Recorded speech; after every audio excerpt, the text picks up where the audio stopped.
तो martial master के पिछले एपिसोड में हमने देखा था कि चैन साओ ओल्ड एंसेस्टर की बीमारी को ठीक करने के लिए सबसे पहले तो जांच पड़ताल करता है और इसके लिए चैन साओ उनका कल्टीवेशन चेम्बर भी देखता है। यहाँ पर चैन साओ ओल्ड एंसेस्टर से उनके कल्टीवेशन करने का तरीका भी दिखाने के लिए बोलता है। फिर सारी चीजों को अच्छी तरह से एनालाइज करने के बाद चैन साओ एक फॉर्मेशन बनाता है जिसका नाम 7th ऑब्सीडियन फॉर्मेशन था। और अब आगे तो एपिसोड की शुरुआत में हम देखते हैं कि अब चैन साओ ने 7th ऑब्सीडियन फॉर्मेशन को पूरी तरह से कंप्लीट कर लिया है। दरअसल चैन साओ ने यहाँ पर पैलेस में जो पहले से 7th ऑब्सीडियन फॉर्मेशन का ढांचा था उसको अपने पावर से रिचार्ज करके पूरी तरह से एक्टिवेट कर लिया है। जब वो ओल्ड एंसेस्टर ये देखता है तो उसे तो बिल्कुल भी विश्वास ही नहीं हो रहा था। वो कहने लगता है कि मैंने तो अपनी पूरी जिंदगी में आज तक कभी भी इस फॉर्मेशन को पूरी तरह से एक्टिवेट होते हुए नहीं देखा है। यहाँ तक कि जब मैं जवान हुआ करता था तब भी इस फॉर्मेशन का सिर्फ आधा पार्ट ही एक्टिवेट कर पाता था। लेकिन चैन साओ जो कि इतना ज्यादा यंग होने के बावजूद भी इस फॉर्मेशन को अपनी पावर से पूरी तरह से एक्टिवेट कर पा रहा है और वो सोचने लगता है कि चैन साओ तो सच में काफी ज्यादा अमेजिंग है। अब यहाँ पर मास्टर येलो भी बहुत ज्यादा हैरान हो जाते हैं क्योंकि यहाँ पर चैन साओ ने जिस टेक्निक का इस्तेमाल किया है इस फॉर्मेशन को एक्टिवेट करने के लिए वो एक लेजेंडरी टेक्निक है जिसमें मैजिकल स्टोन्स को अपनी पावर से एक्टिवेट करके उनके एनर्जी को मैनिपुलेट करना होता है। और यहाँ पर चैन साओ ने पैलेस में मौजूद मैजिकल स्टोन्स को अपनी पावर से एक्टिवेट कर लिया था। अब इसके बाद चैन साओ 7th ऑब्सीडियन फॉर्मेशन को स्टैंड बाय में रख के उठता है और फिर वो महाराजा से इंपीरियल सिटी का मैप मांगता है और राजा भी तुरंत वो मैप अपने मैजिकल रिंग में से निकाल कर चैन साओ को दे देते हैं। अब चैन साओ उस मैप को ध्यान से देखता है और फिर वो लॉर्ड ज़ोउ से एक जगह के बारे में पूछता है। वो पूछता है कि ये कौन सी जगह है और ये कहाँ पर है। तो फिर लॉर्ड ज़ोउ चैन साओ को बताते हैं कि इस जगह में इंपीरियल सिटी के one of the most powerful families का मेंशन है। और मैं आपको बता देना चाहता हूँ कि ये वही फैमिली है जो कि उस दिन लैंग फैमिली के सपोर्ट में मार्केट में आया था और इसका नाम गुयान सेक्ट है। जिसके बाद वो चैन साओ से पूछते हैं कि क्या इस जगह में कोई प्रॉब्लम है, जिसके जवाब में चैन साओ बताता है कि इस जगह में प्रॉब्लम हो भी सकती है और नहीं भी, क्योंकि मैं अभी इस बारे में श्योर नहीं हूँ इसलिए मैं कुछ कहना नहीं चाहता। जिसके बाद वो ओल्ड एंसेस्टर की बीमारी के बारे में बताने लगता है। वो कहता है कि इनकी बीमारी को ठीक करने का 2 तरीका है। तो ये सुनकर राजा जी बहुत ज्यादा खुश हो जाते हैं। अब चैन साओ ओल्ड एंसेस्टर की बीमारी को ठीक करने का पहला तरीका बताता है और इसमें वो एक एलिक्सर के बारे में बताता है जिसका नाम प्रोलॉन्ग एलिक्सर था।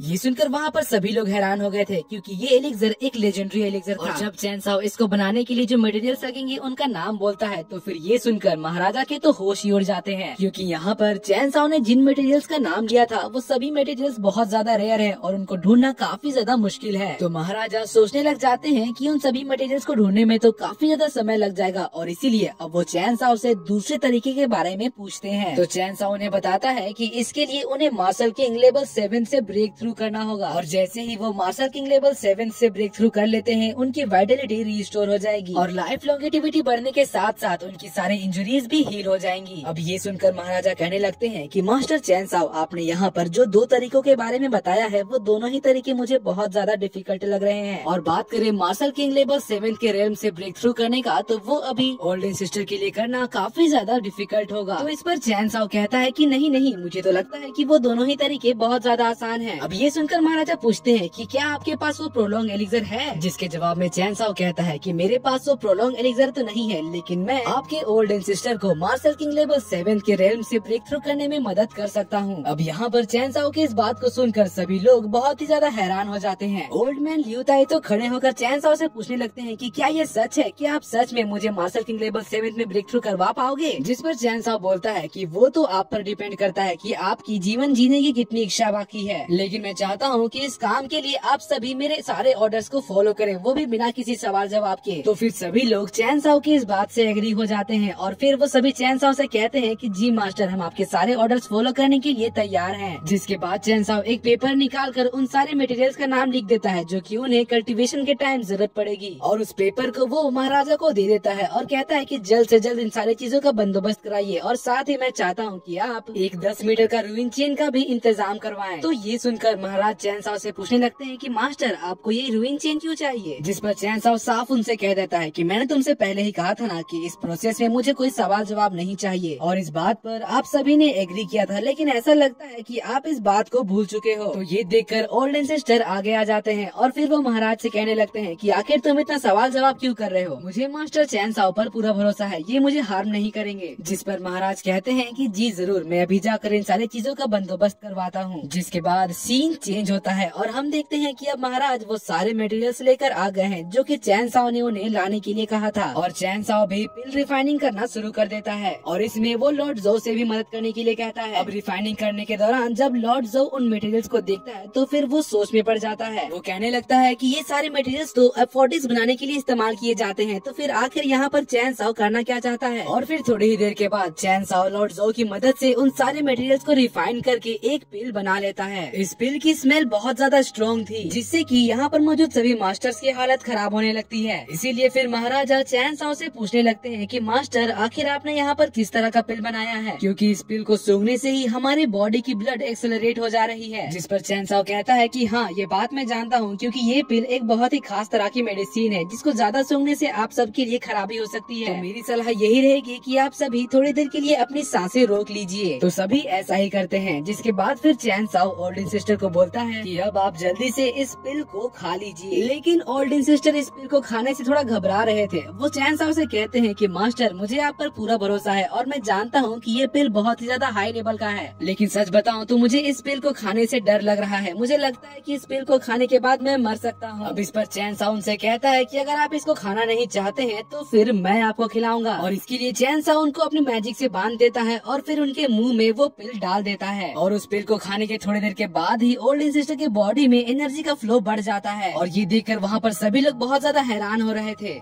और दोस्तों, इसी के साथ ये एपिसोड यहाँ पर खत्म होता है। अगले एपिसोड में हमें देखने को मिलेगा कि उस पिल को खाने के बाद आखिर ओल्डन सिस्टर का होता क्या है। आप मुझे नीचे कमेंट्स में ये बताइए कि आपको क्या लगता है, इस पिल को खाने के बाद ओल्डन सिस्टर मरने वाले हैं या फिर वो लेवल 7 के मार्शल किंग लेवल से ब्रेक थ्रू कर लेंगे। वैसे दोस्तों, अगर आपको मेरी एक्सप्लेनेशन और ये एपिसोड पसंद आई तो प्लीज वीडियो को लाइक कर दीजिएगा और जाने से पहले चैनल को सब्सक्राइब करके बेल नोटिफिकेशन भी ऑन कर लीजिएगा ताकि जैसे इसका नेक्स्ट पार्ट आए तो आपको सबसे पहले पता चल जाए। तो मिलते हैं आपसे अगली वीडियो में, तब तक के लिए bye bye, be happy, be safe and thanks for watching.